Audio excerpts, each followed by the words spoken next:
स्मृतापि तरुणातपं करुणया हरन्ति नृणाम् अभङ्गुरतनुत्वषां वलयिताशतैर्विद्युतां कलिन्दगिरिनन्दिनी तटसुरद्रुमालम्बिनी मदीयमतिचुम्बिनी भवतु कापि कादम्बिनी। तत्र रसगंगाधरस्य पाठक्रमे द्वितीयानने पाठः प्रवर्तते। तत्रापि अर्थालङ्कारनिरूपणे इदानीं विमर्शः अस्माकं भवति। तत्र सर्वालङ्कार अन्तर्वर्तित्वेन उपमायाः निरूपणं प्रथमतया भवति। तत्र पूर्वपक्षतया इदमायाति यत् यत्र साधारणधर्मः न भवति, ययोः द्वयोः अर्थयोः साधारणधर्म एव न भवति, तयोः कथम उपमा निष्पत्तिः, ऐसे दो अर्थों में उपमालंकार कैसे होगा। अस्तु, गते पाठे अस्माकं अयं विचारः प्रावर्तत। तत्र समाधानद्वयं तावत् उपात्तं पण्डितराजेन। यत् तत्र प्रथमं समाधानमस्ति यत् अत्र अनयोः द्वयोः अर्थयोः तत्र एकं पद्यमुदाहृतं, विलसत्याननं तस्याः नासाग्रस्थितमौक्तिकम् इत्यादि। तत्र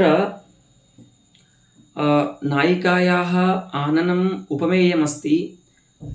चन्द्रस्य मण्डलं यदस्ति, राकेन्दोः मण्डलं यदस्ति तत् उपमानभूतमस्ति।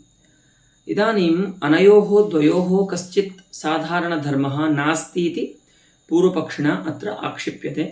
तत् समाधानं प्रथममितावत् इदं दीयते यत् अत्र विउपसर्गपूर्वक लसधात्वर्थः यः अस्ति शोभाविशेषः, सः शोभाविशेष एव साधारणधर्मः उभयोः सम्भवति। तेन अत्र अनयोः उपमानोपमेयभावः उपमालङ्कारश्च निष्पद्यते इति प्रथमं समाधानमासीत्।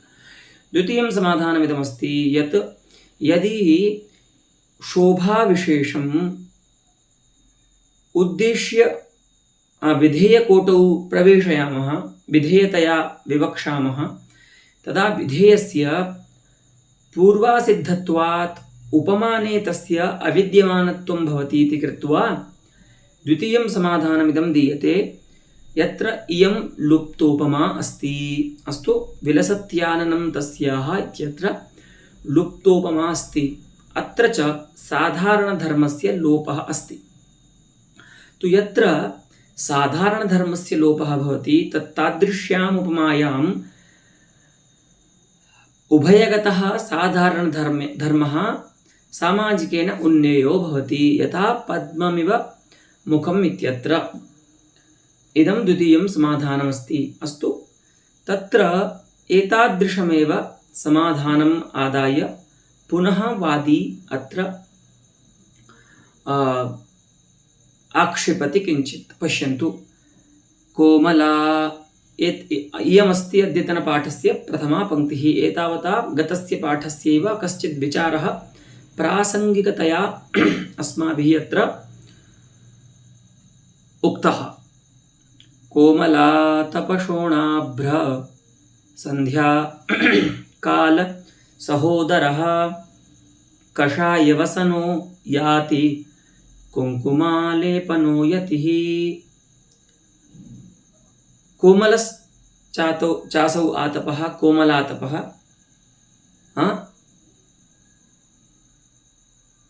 कोमलातपः यः संध्याकालः, कोमलः आतपः यस्मिन् सः कोमलातपः। पुनः शोणाभ्र है ना,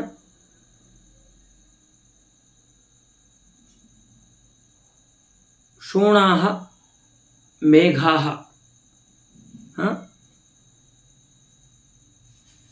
यस्मिन् सः शोणाभ्रः। तो कोमलातपश्चासौ शोणाभ्रः, कोमलातप शोणाभ्रः, अयम संध्या कालः। ठीक है, संध्या काल कैसा होता है तो उसके लिए बता रहे हैं कि वह कोमलातप होता है, अर्थात संध्या काले यह आतपः भवति सूर्यस्य स तथा न पीडयति तथा न बाधते यथा मध्याह्न सूर्यस्य। अस्तु। एवं कोमलातप शोणाभ्र संध्याकालः यः अस्ति तस्य यह सहोदरः अस्ति, मानो उसका जो सहोदर है। और कैसा है? कषाय वसनः, कषायम वसनम अर्थात कषाय वर्णस्य वसनम अर्थात वस्त्रम यस्य, क्योंकि जो यति होता है, सन्यासी होता है, उनके वस्त्रों का वर्ण जो होता है वो कषाय होता है, ठीक है, गेरुआ।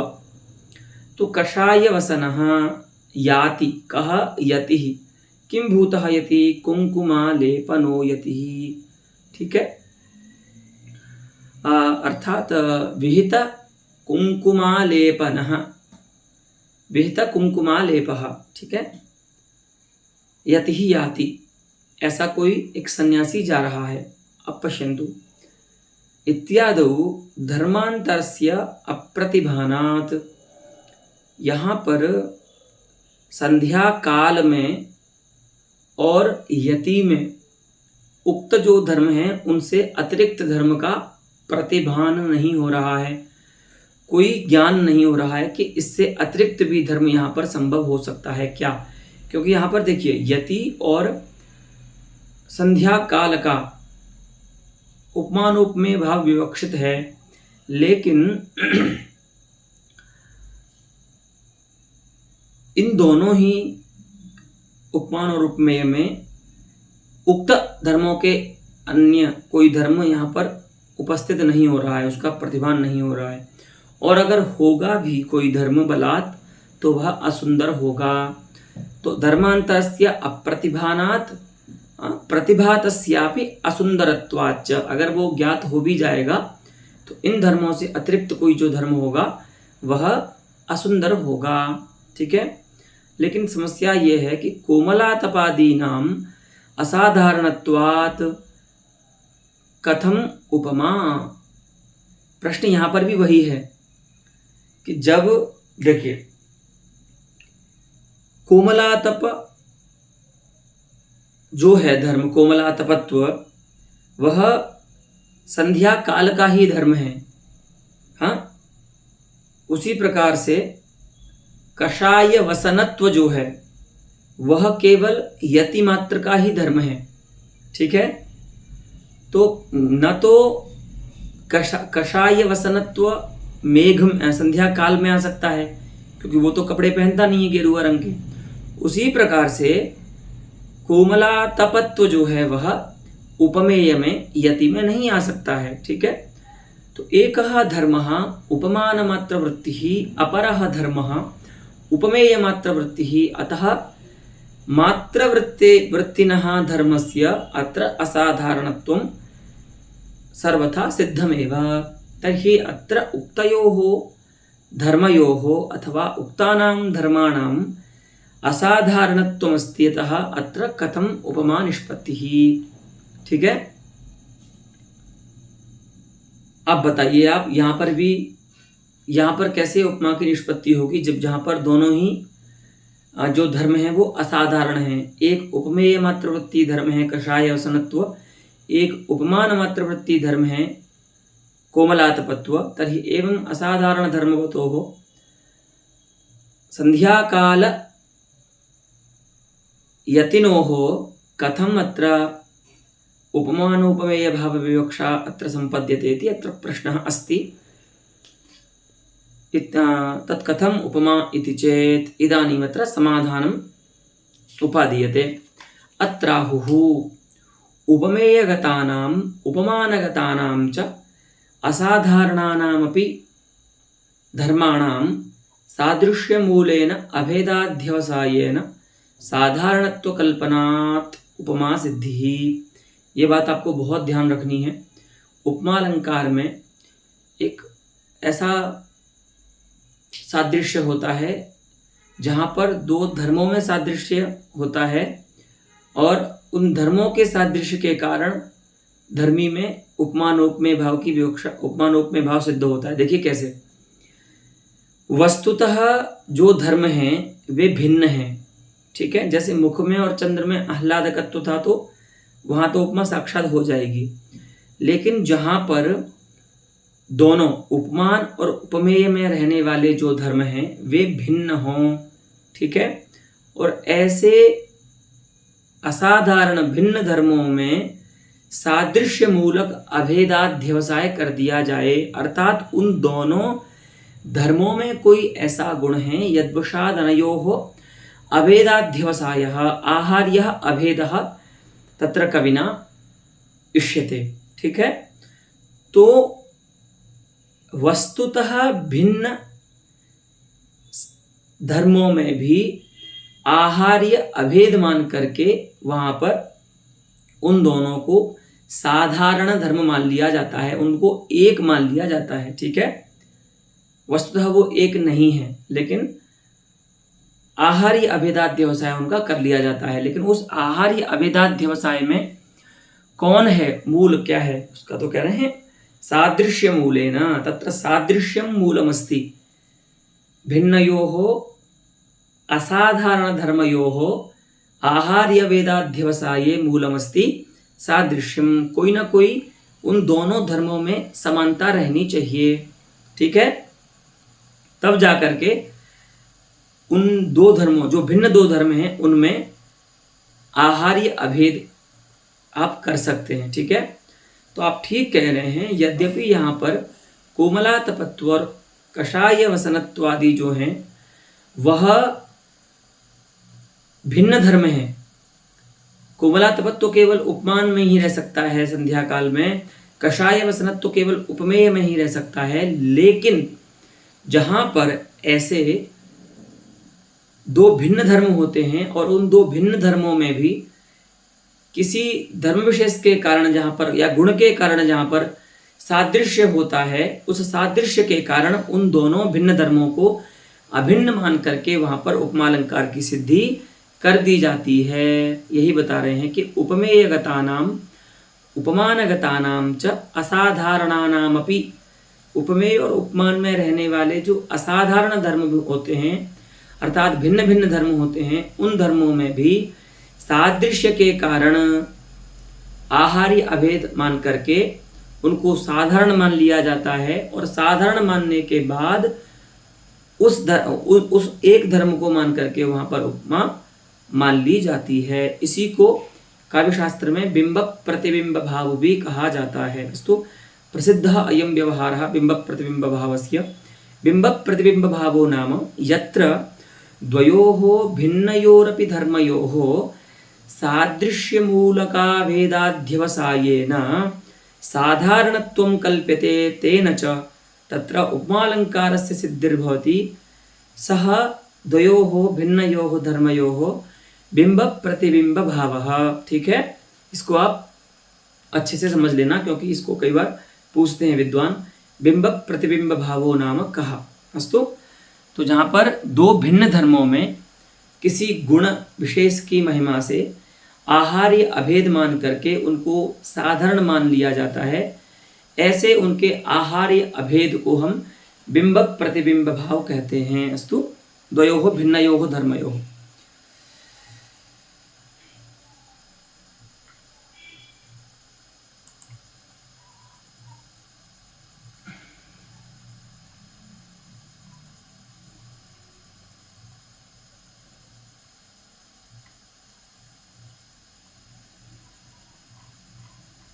पश्यन्तु, न च भ्रमात्मकेन आहार्य अभेदबोधेन कथन्नाम कुङ्कुमालेपकोमलातपादीनां वस्तुतः भिन्नानां साधारणत्वसिद्धये अत्यन्तम् असन्नभेदः सेद्धुं शक्नुयात् भ्रमेण अर्थसिद्धेः अभावात् इति न वाच्यम। अब यहाँ पर जिन्होंने प्रश्न किया है कोमलातप शोणाभ्र इत्यादि स्थल में उपमा की निष्पत्ति को लेकर के, वो ये कह रहे हैं कि भैया जो नितांत भिन्न धर्म हैं उनको आप अभिन्न कैसे मान सकते हो। वस्तुतः जो भिन्न है उनको आप अभिन्न कैसे मान सकते हो, और वस्तुतः भिन्न पदार्थ को अभिन्न मानना तो भ्रम है। और भ्रम से तो अर्थ की सिद्धि नहीं हो सकती है। तो आप यहाँ पर जो उपमा सिद्धि मान रहे हैं, उस उपमा की सिद्धि में साधारणत्व जो ज्ञान हो रहा है आपको दो धर्मों में, वह साधारणत्व ज्ञान भ्रम रूप है। तो भ्रम रूप होने के कारण द्वयोः धर्मयोः साधारणत्व प्रकारक ज्ञानस्य भ्रम रूपत्वात् अत्र उपमा सिद्धिः न भवितुमर्हति, यतोहि भ्रमेण अर्थ सिद्धेः अभावात्। वही कह रहे हैं कि भ्रमात्मक जो आहार्य अभेद बोध है, उससे कैसे कुंकुमालेप और कोमलातप जो है, ठीक है। अब कुंकुम का लेप केवल यति में हो सकता है, कोमलातप जो है वो संध्या काल ही हो सकता है।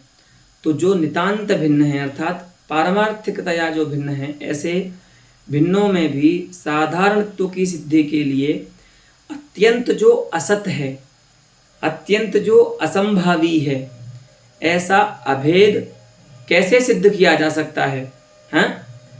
क्योंकि और आप अगर मान भी लेंगे तो ऐसे साधारणत्व की कल्पना से उपमा की सिद्धि नहीं होगी, क्योंकि साधारणत्व जो माना गया है उसका ज्ञान भ्रम रूप है। अस्तु, तो भ्रमेण अर्थ सिद्धेः अभावात्, और भ्रम रूप ज्ञान से अर्थ की सिद्धि नहीं होती है।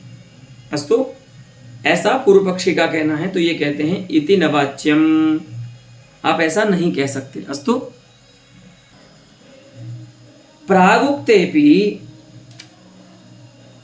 त्वयि कोपो ममा भाति सुधांशाविव पावकः इत्यस्मिन् स्थले यत्र उपमानार्थः अत्यन्तम् असंभवन्नपि यथा उपमां निष्पादयति तथैव अत्रापि, नाम तया एव रीत्या अत्रापि अत्यन्तम् असन् अभेदः, द्वयोः धर्मयोः अत्यन्तम् असन् अभेदः तया एव रीत्या उपमां निष्पादयिष्यति। अस्तु, एवं अत्र समाधानं प्रस्तौति। प्रागुक्तेपि, तो पहले कौन सा बताया था श्लोक बता रहे हैं कि त्वयि कोपो ममा भाति सुधांशा विपावकः इत्यादौ, इस पद्य में उपमानोपमेयोः अत्यन्तासत्वेपि कल्पना मात्रतः यथा निष्पत्तिः तथैव प्रकृते साधारण धर्मस्यापि इति व्यक्तम उपपादयिष्यामः। हाँ, देखिए अब यहाँ पर एक और चीज़ समझने वाली बात यह है कि यद्यपि वहाँ पर उपमेय की तो अत्यंत संभावना नहीं थी, अत्यंत असत्ता नहीं थी, केवल उपमान जो था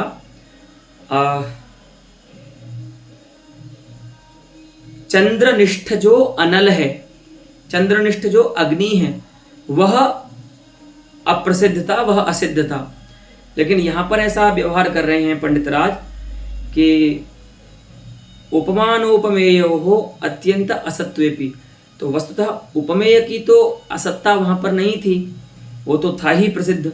लेकिन अब यहाँ पर यह है कि यद्यपि वहाँ पर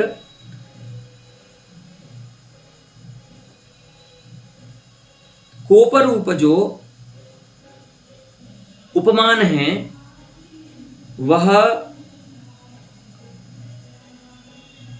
असत नहीं है, इसके नायिका के मुख में है कोप, लेकिन उपमानोपमेय भाव जो होता है वो सापेक्ष होता है। वो नायिका में कोप तो हो सकता है लेकिन उपमेय नहीं बनेगा, क्योंकि उपमेय की सिद्धि तो उपमान की अपेक्षा से होती है ना। उपमेय व्यवहारस्तु उपमान सापेक्षो भवति। अतः यदि उपमानमेव न सिद्ध्यति तद्रूपम तदा उपमेयस्यापि सिद्धिर्न भवति। यतः सत्यपि उपमेये अत्र तस्य असत्वं पंडितराजः निर्वक्ति।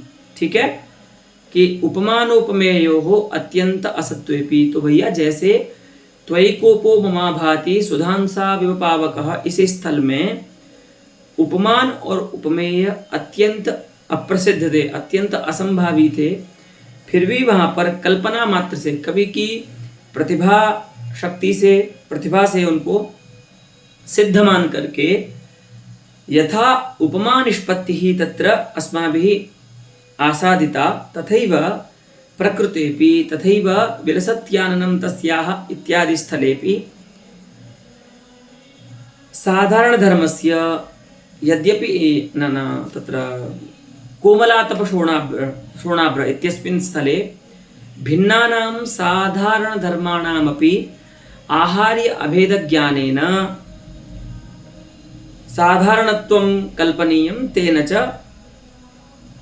उपमानिष्पत्तिः इति साधारणधर्मस्यापि व्यक्तम् उपपादयिष्यामः। और ये भी हम आपको बताएंगे कि कैसे जहाँ पर दो पदार्थों में उपमान और उपमेय में अत्यंत भिन्न जो धर्म होते हैं उन भिन्न धर्मों को भी लेकर के यदि उनमें कोई ऐसा गुण है उस गुण विशेष के सादृश्य के कारण भिन्न उन दो धर्मों को भी अभिन्न मान करके साधारण मान करके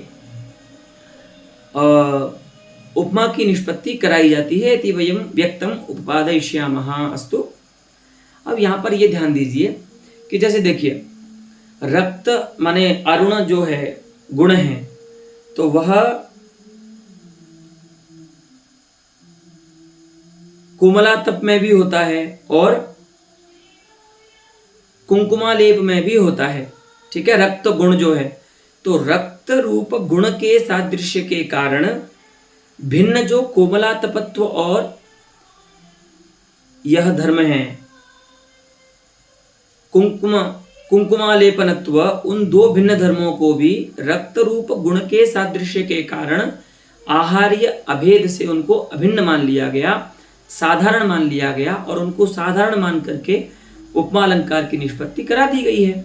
अत्र काचित विप्रतिपत्तिः विमतिर्वा नास्ति इति पंडितराजस्य अत्र आकूत विशेषः अस्ति इति अवश्यम् अवधेयम्। अस्तु। तदग्रे वदति पंडितराजः अयमेव बिंब प्रतिबिंब भावः इति प्राचीनैरभिधीयते। इसी को प्राचीन जो आचार्य हैं वो बिंब प्रतिबिंब भाव भी कहते हैं। ठीक है, माने जहां पर दो भिन्न भिन्न धर्मों के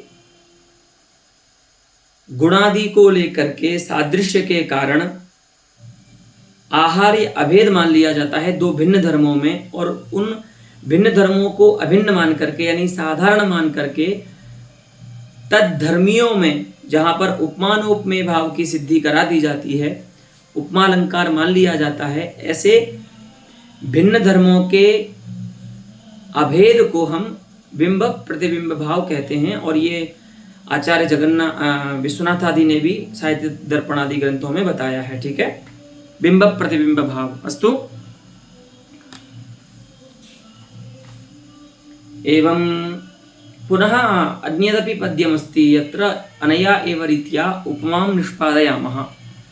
भुजो भगवतो भाति चञ्चच्चाणूरचूर्णने जगन्मण्डलसंहारे वेगवानिव धूर्जटिः।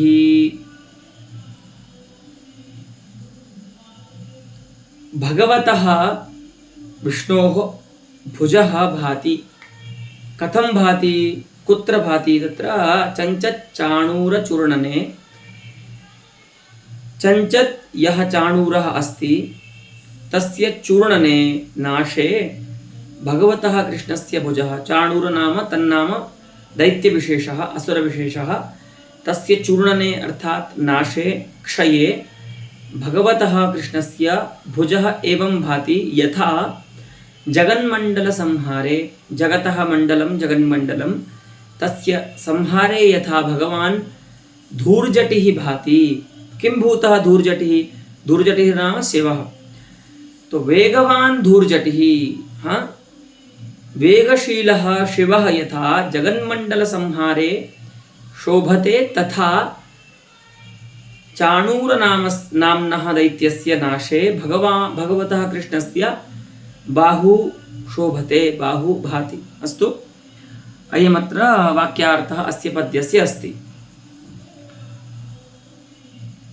अत्र धूर्जटिः भगवद्भुजयोः आकारेण सादृश्याभावात् प्रकारनिर्मुक्तस्य केवल भानस्य अप्रयोजकतया चाणूरचूर्णन निमित्तक चांचल्यवत्व जगन्मंडल संहार निमित्तक वेगवत्तयोः अभेदाध्यवसानेन अभिन्न धर्म प्रकारक भान विशेष्यत्वस्य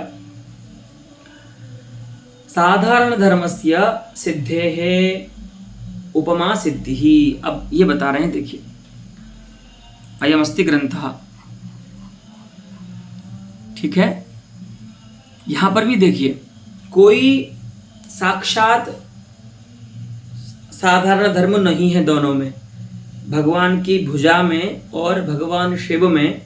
यह जो उपमानोपमेय भाव बताया गया है, वहां उपमानोपमेयो भयगत कोई साधारण धर्म नहीं है।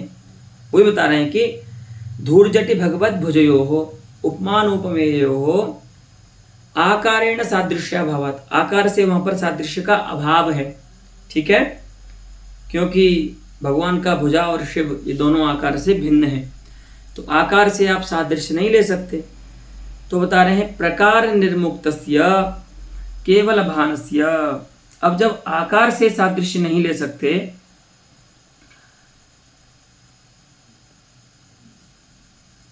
तो प्रकार रूप में जो कहा गया है केवल भान, वह भान भी माने भा धात्वर्थ जो भान है ज्ञान, ठीक है, वह भान भी साधारण धर्म नहीं बन सकता, क्योंकि ज्ञान सामान्य माने निर्विशेष जो ज्ञान सामान्य है वो इन दोनों का साधारण धर्म नहीं बन सकता। माने जैसे ज्ञान का विषय भगवान का भुजा भगवान शिव होते हैं, उसी प्रकार से ज्ञान का विषय भगवान का बाहु हो रहा है, ऐसा कोई साधारण धर्म नहीं बन सकता, ठीक है। भानस्य अप्रयोजकतया, तो भान जो है वह सादृश्य का प्रयोजक नहीं बन सकता, ठीक है। तो क्या करें, तो यहां पर क्या करना होगा, भा धात्वर्थ जो भान है प्रकार किसमें, तदाश्रय में, ठीक है, शिव और भगवान की भुजा में, वहां पर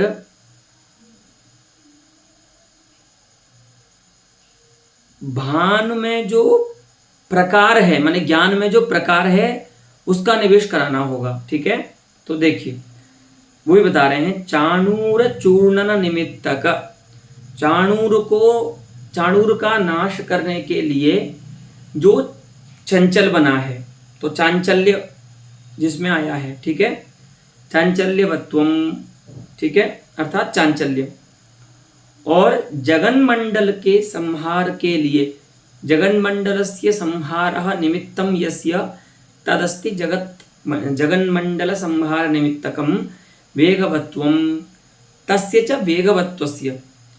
तो यहाँ पर देखिए यद्यपि दोनों धर्म भिन्न हैं, चाणूर चूर्णनत्व जो है, चंचत चाणूर चूर्णनत्व जो है वह भगवान की भुजा में है, और जगन्मंडल संहार कर्तृत्व जो है वो शिव में है, लेकिन इन दोनों कार्यों के लिए, जगत का संहार करने के लिए और चाणूर का नाश करने के लिए, इन दोनों ही अर्थों में भगवान की भुजा में और शिव में क्या आया है, त्वरा आई है।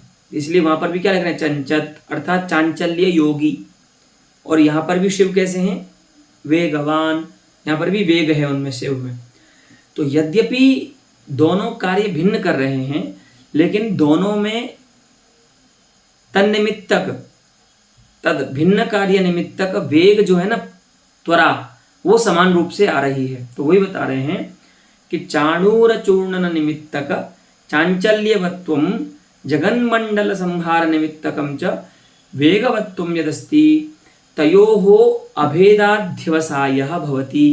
यद्यपि ये दोनों भिन्न हैं, लेकिन इन दोनों को हम एक मानेंगे, आहार्य अभेद करेंगे इनमें। क्यों? क्योंकि दोनों ही जो धर्म हैं उनमें कहीं ना कहीं त्वराशीलता तो समान है, ठीक है। तो इन दोनों के आहार्य अभेदाध्यवसाय से क्या होगा, अभिन्न धर्म प्रकारक भान विशेषत्व आएगा। किसमें, भुजा और शिव में समान रूप से। ठीक है, अभी अभी क्या है, सामान्य भान विशेषत्व है।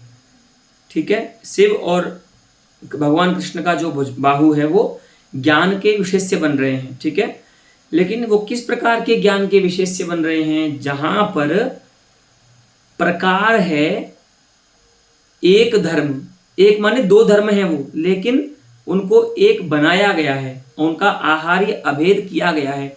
ऐसे दो धर्म हैं प्रकार। कौन कौन है, तो वही चांचल्य तादृश चाणूर चूर्ण निमित्तक चांचल्यवत्वम जगन्मंडल संहार निमित्तकम च वेगवत्वम अनयोः आहार्य भेदाध्यवसायेन अयम एकः धर्मः यत्र प्रकारः अस्ति। जिस ज्ञान में प्रकार है उस ज्ञान का विशेष्य बनना, ये साधारण धर्म है और ये दोनों में रहेगा, शिव में भी रहेगा और भगवान के भुजा में भी रहेगा। ठीक है, साधारण धर्म का स्वरूप फिर से सुन लीजिए। चाणूर नामक दैत्य के नाश के लिए जो चांचल्य है, अथवा जगन्मंडल संहार के लिए जो वेग है, वह जो एक धर्म है ना, क्योंकि उनको आहार्य अभेद किया गया है उन दोनों का, तो उनको एक मानना है। तो यह जो एक धर्म है, उस एक धर्म प्रकारक जो ज्ञान है, भाधात्वर्थ ज्ञान, उस ज्ञान का विशेष्य बनना, यही साधारण धर्म है। और उस प्रकार के ज्ञान के विशेष्य दोनों बनेंगे। भगवतः कृष्णस्य भुजापि तादृश धर्म प्रकारक ज्ञान विशेष्यः अस्ति, तथैव धूर्जटिरपि तादृश धर्म प्रकारक ज्ञान विशेष्यः अस्ति इति कृत्वा तादृश धर्म प्रकारक ज्ञान विशेष्यत्वम् अत्र साधारणः धर्मः अस्ति इति निश्चेतुं शक्यते। तेन च साधारण धर्मेण उपमा सिद्धि ही जायते। और इस साधारण धर्म से यहाँ पर उपमा अलंकार की सिद्धि हो जाती है। अस्तु, तत्र इदानीं कश्चित् विशेषः अस्ति। कथं तत्र बिम्बः प्रतिबिम्बभावस्य सिद्धिर्भवति, कथञ्च तत्र एकः अपरोऽपि कश्चिदेवं नियमः अस्ति, वस्तु प्रतिवस्तु भावरूपः तस्य च निर्वचनं भवति इति प्राप्तावसरतया अत्र पंडितराजः विषयीकरोति। पश्यन्तु, अयं विशेषः अस्ति।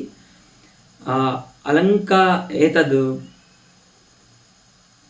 प्रश्नस्य समाधानाय यावदपेक्षितमत्र उक्तमेव, तथापि पाठकानां ज्ञानाय विशेषम् उपन्यस्यति पंडितराजः। पश्यन्तु, तत्र चाणूर जगन्मण्डलयोः वस्तुतः भिन्नयोः महाकायत्वादिना सादृश्यात् बिंब प्रतिबिंब भावः। देखिए, यद्यपि चाणूर और जगन्मंडल रूप जो दो वस्तु हैं, जो साधारण, जिनको आप समान धर्म मान रहे हैं, वो दोनों अलग अलग धर्म हैं।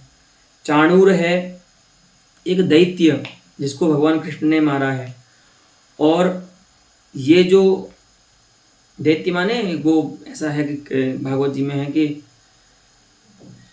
कंस के मल्ल थे ये चाणूर, जिसका नाम था। तो भगवान ने अल्प आयु में ही चाणूर नाम के मल्ल का उद्धार कर दिया था कंस की सभा में जाकर के, मथुरा में।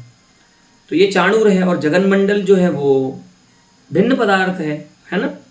लेकिन भिन्न होने पर भी इनमें एक समान धर्म है, वो ये है महाकायत्व। यथा जगन्मंडलम अतिकायमस्ति महदस्ति, तथैव चाणूरोपि महाकायः अस्ति अतिकायः अस्ति इति भिन्नयोरपि अनयोः धर्मयोः महाकायत्वादिना सादृश्यमस्ति। तेन च सादृश्येन अनयोः चाणूरजगन्मण्डलयोः आहार्यः अभेदः अत्र उपपन्नो भवति तेन च उपपादितेन आहार्याभेदेन साधारणीकृत्य एनं धर्मम् उपमालङ्कारस्य सिद्धिरत्र जायते। अस्तु अयमस्ति बिम्बप्रतिबिम्बभावः। इदानीं वस्तुप्रतिवस्तुभावः कः तदुच्यते चूर्णन संहारयोः। अब देखिए चूर्णन और संहार जो हैं वे वस्तुतः एक ही पदार्थ हैं, ठीक है। तो चूर्णन संहारयोः चांचल्य वेगवत्वयोश्च आश्रय भेदात् भिन्नयोरपि वस्तुतः एक रूपता एव।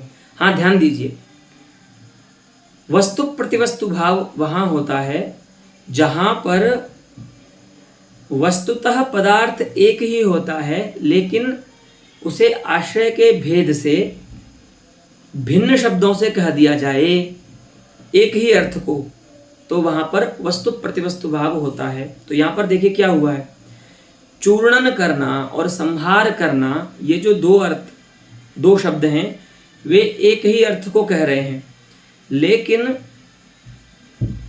आश्रय के भेद होने के कारण चूर्णन जो है वह चाणूर कर्मक है, संहार जो है वो जगन्मंडल कर्मक है। इसीलिए आश्रय के भेद से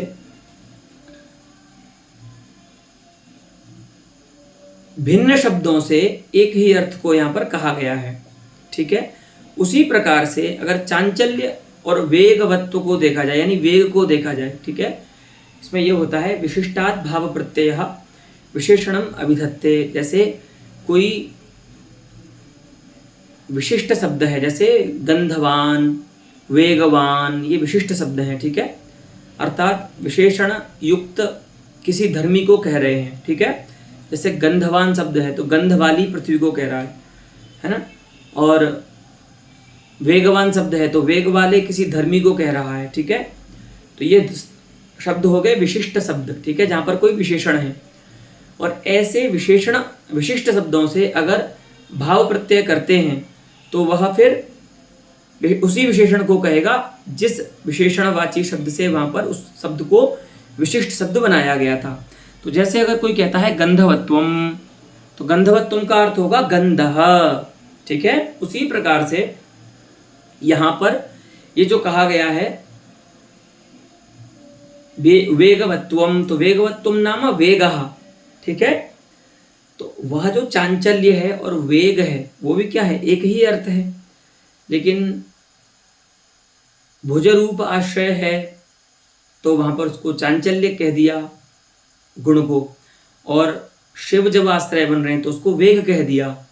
तो आश्रय के भेद से एक ही अर्थ को यहाँ पर दो अलग शब्दों से प्रतिपादित करना ही क्या है, वस्तु प्रतिवस्तु भाव है, ठीक है। तो वस्तु प्रतिवस्तु भावो नाम यत्र एक एव अर्थः आश्रय भेदेन भिन्न शब्द प्रतिपाद्यो भवति सः वस्तु प्रतिवस्तु भावः।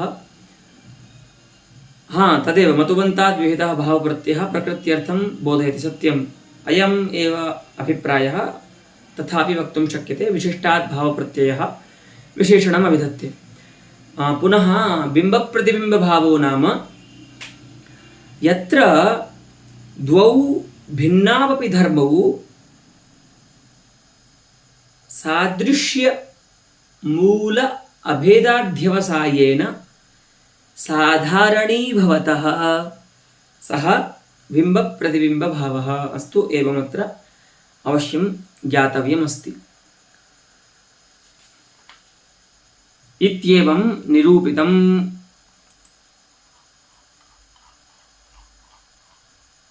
उपमालक्षणम्। अस्तु एतावता उपमायाः लक्षणं यदस्ति तस्य निरूपणं प्रास्तावि। इतः परम् उपमालक्षणस्य समन्वयं दर्शयितुम् उदाहरणं दर्शयत्याचार्यः। तच्च वयम् आगामिनि पाठे द्रक्ष्यामः। अस्तु अलं तावत् अद्यतनपाठेन अत्रैव। अस्तु।